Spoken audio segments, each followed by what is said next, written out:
Entina nafainganana ny fifanankalozam-baovao eo amin'ny samy ministera sy androm-panjakana dia nanatanteraka atrikasa ireo tale isan-tokony tompona andraikitra ihany koa eo anivon'ny ministera samihafa mahakasika indrindra izay fanangonam-baovao izay isaky ny ministera. Arahantsika toy izao manaraka izao ny andindinim-baovao miompana amin'izay. Ho fanatsarana ny fomba fiasa sy ho fanafainganana ny fampitam-baovao eny anivon'ireo samy ministera sy androm-panjakana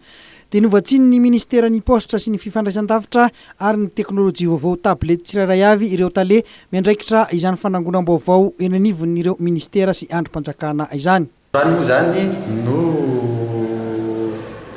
sokatra ny atelier zany izay niantsony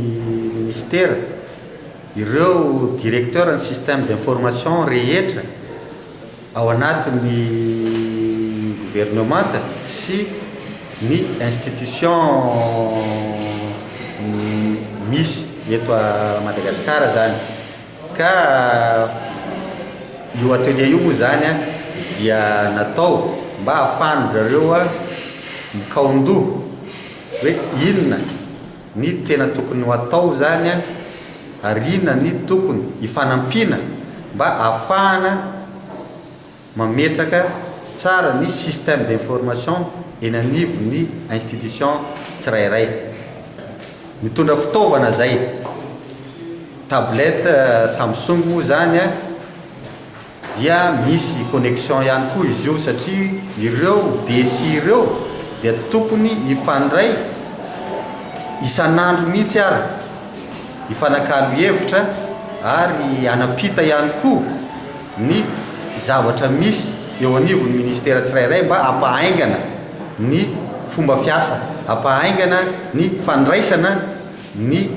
décision satria zareo no manao ny appui amin'izany information izany ka ahafahany tompon'andraikitra tsirairay maka ny décision.